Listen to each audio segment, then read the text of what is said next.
Thank you very much. We're Lovely. good. Thanks so much. The question is number 1 and reads as follows. A result of the decision in Wisconsin v. Yoder is that, quote, any parent and or guardian can refuse to let their child go to school beyond the 8th grade or learn about a subject by saying it's against their religious beliefs, unquote. Do you agree or disagree with this result of the decision? Why or why not? What words, if any, are found in the US Constitution or in state constitutions that protect the right to an education? How have courts balanced religious beliefs with other rights? You may proceed, please. The 1972 case, Wisconsin v. Yoder, marks a shift towards religion and the ongoing tension between rationality and spirituality in America.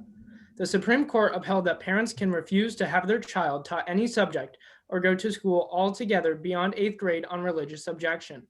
The First Amendment prevents Congress from making any law respecting an establishment of religion or prohibiting the free exercise thereof.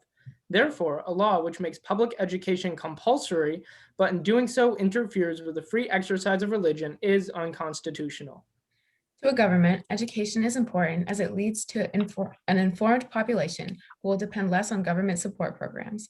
Wisconsin's interest was not so compelling that even the established religious practices of the Amish must give way, considering the Amish offer alternative modes of continued informal vocational education.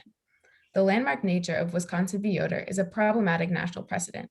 However, it is based on the specific circumstances of the Amish providing alternative forms of learning. So, Yoder had every right to tailor his child's ongoing curriculum to that which he sees best fit, even if that entails removing them from public school. The courts must balance respecting a child's right and a parent's interest in their child's life. This dilemma parallels a parent's right to refuse their child certain medical procedures. However, this right to object is not absolute. In some instances, the state may exercise the parens patriae doctrine to override a parent's decision if it poses a substantial danger to the child's health and life. Removing a child from education beyond 8th grade does not pose the same threat to child's well-being. However, if evidence emerges showing that doing so does significantly damage their future abilities, the state may have a compelling interest and be able to step in on similar grounds. For now, however, with the right to religion so clearly expressed in the First Amendment, the precedent set in Wisconsin v. Yoder is unlikely to change. Education reflects federalism. The national government ensures through the 14th Amendment that no state shall abridge the privileges of citizens of the United States without due process of the law, nor deny equal protection of the laws. This language is applied in the case Brown v. Board of Education. The federal government may modify state educational policy, but only if it violates this clause. For the most part, however, school curriculums are left up to the states. In contrast, the Vermont State Constitution explicitly outlines the right to education. Laws for the encouragement of virtue ought to be constantly kept in force, and a competent number of schools ought to be maintained.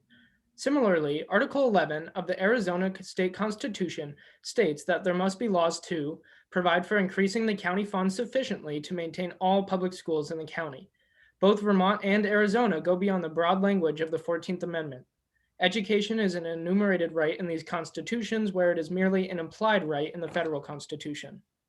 Courts apply strict scrutiny to cases involving religion, meaning they must prove a compelling interest to limit religion. Throughout United States history, the courts have had the difficult task of balancing religion with other rights.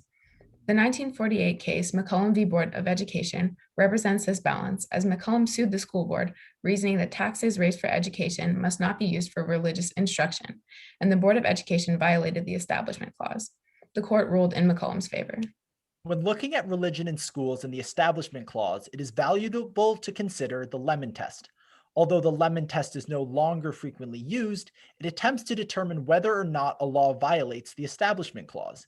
In 1986, this test was used in Catcoff v. Marsh to determine the constitutionality of military chaplains.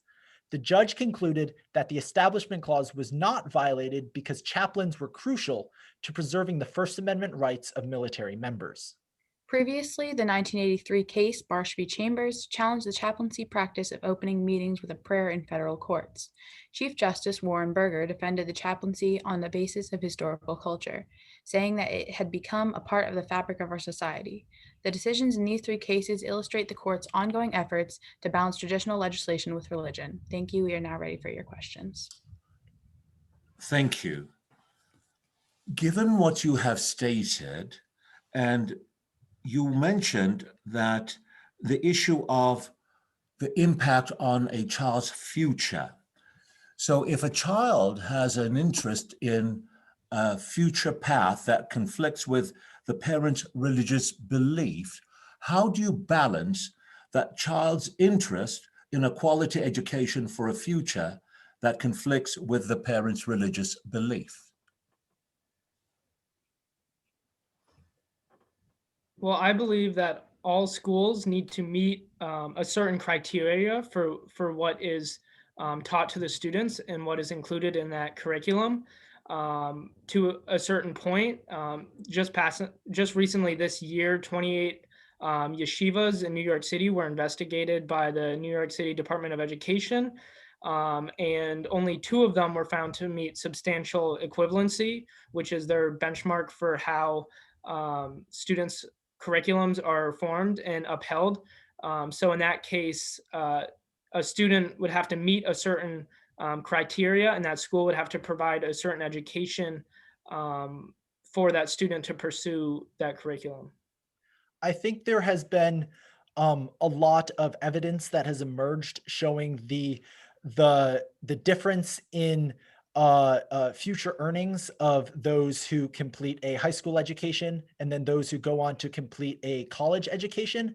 And so I think that a case could be formed with that backing of evidence showing that there is this compelling interest in making education compulsory to a certain level, because as we stated that the government has an interest in the future of individuals because they need to be able to better society and not simply rely on the support programs put in place by the government.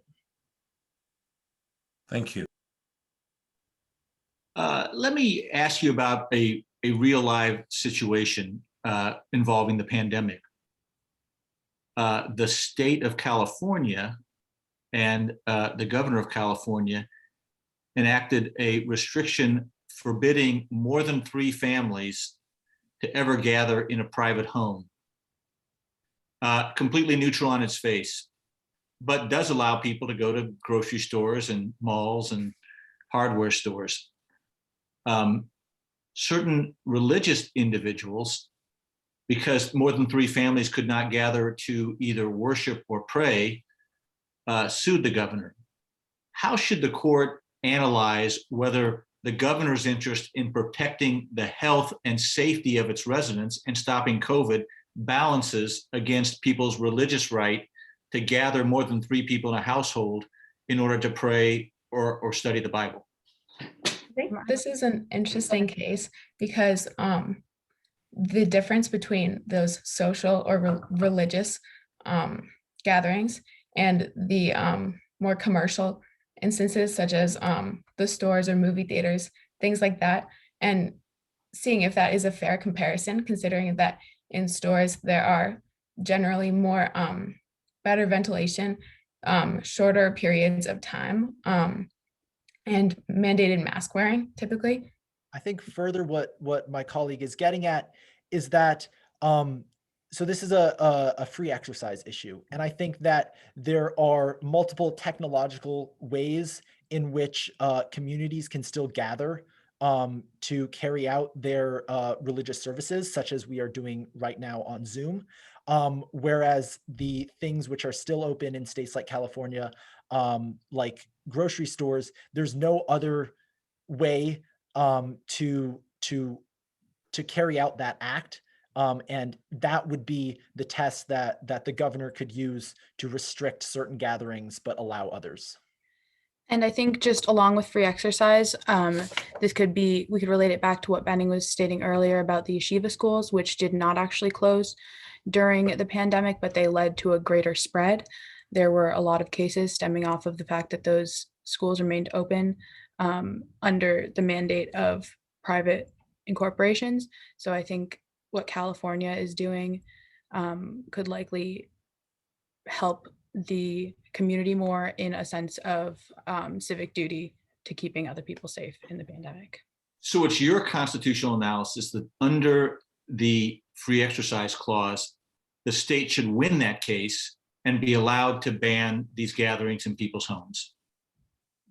We believe so. We believe that the state should be able to win that case. In the Michigan v. Sitz case in 1990, it was ruled that a drunk driving checkpoint was actually, it was sued against that there was a drunk driving checkpoint, and the state won that checkpoint was there because it protected the greater good of many civilians and many people using the roads.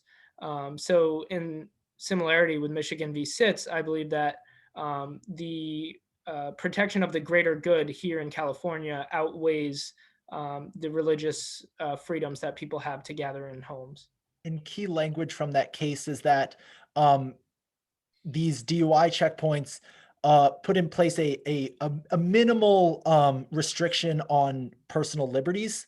And I think that if the courts were to determine that alternative modes of gathering are on the same level as in-person gathering, that the restriction of in-person gatherings could be seen as that minimal restriction on individual liberty.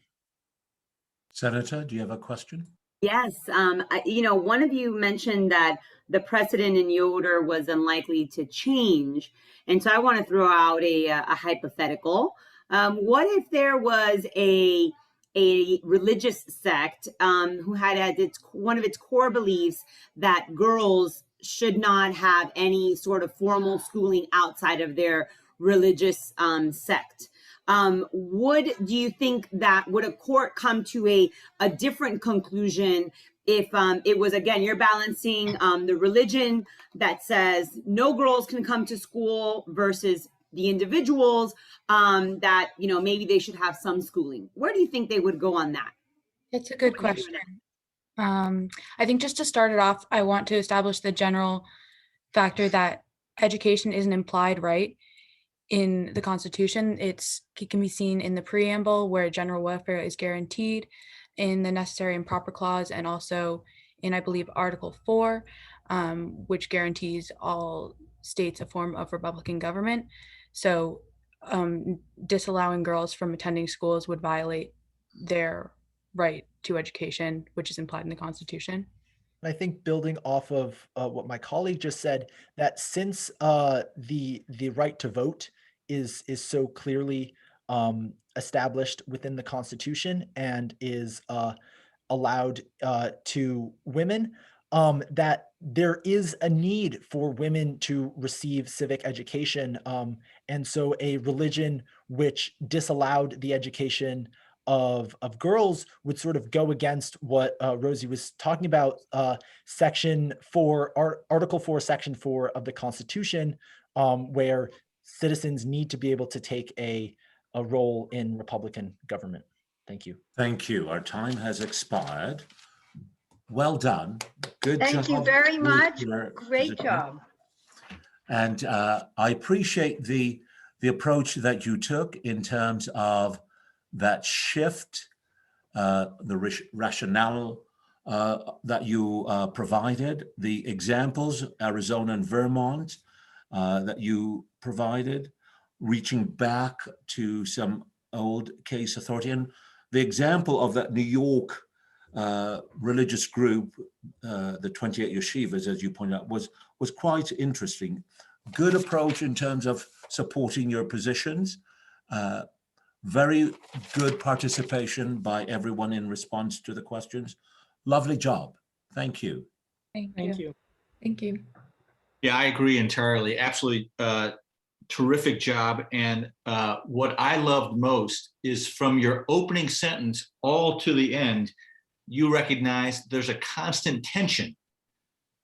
There's different, whether it's the Establishment Clause versus the Free Exercise Clause, whether it's the right to education versus freedom of expression, whether it's the right for health and safety versus Establishment Clause. I mean, none of these issues are easy win-lose. There are these whole range of very important interests that you have to balance, and you balance those based upon factors, whether it's the Lemon test or whether it's the Yoder test or whether it's strict scrutiny, and you folks really understood that and didn't take the simple way out. I mean, you recognize that these are all difficult balancing cases. So hats off to that. Just as a little footnote, my little hypothetical about the governor of California, that's actually a real case that the Supreme Court just ruled on April 9th, called Tandem versus Newsom. And the court ruled against the state of California in favor of the religious people and changed the law in doing so. Your analysis that you gave upholding this California was what most people thought the analysis ought to be. This new case engages in really some very new analysis, and California lost the case. Listen, again, congratulations. I think you all did an excellent job. You were all very well prepared. Great answer in your prepared statement. We threw out some pretty different and nuanced hypotheticals in the follow-up questions, but no one hesitated. You guys went right up there and were able to take hypothetical situations and or potentially current situations and analyze them very, very quickly on your feet. And you had good knowledge of the Constitution and the principles, and backed your answers up with examples and with references back to our founding documents. So you all did a great job. Thank you very much. Thank you. And I'd like to congratulate you again, once again, and congratulate the hard work of your teacher. And we're just so proud of all of you. And we look forward to seeing how you're going to fly and change the world for us. And judges, I'm going to put you back into your breakout rooms. And thank you so much again, Massachusetts. Good luck. Thank you. Thank you. Thank you.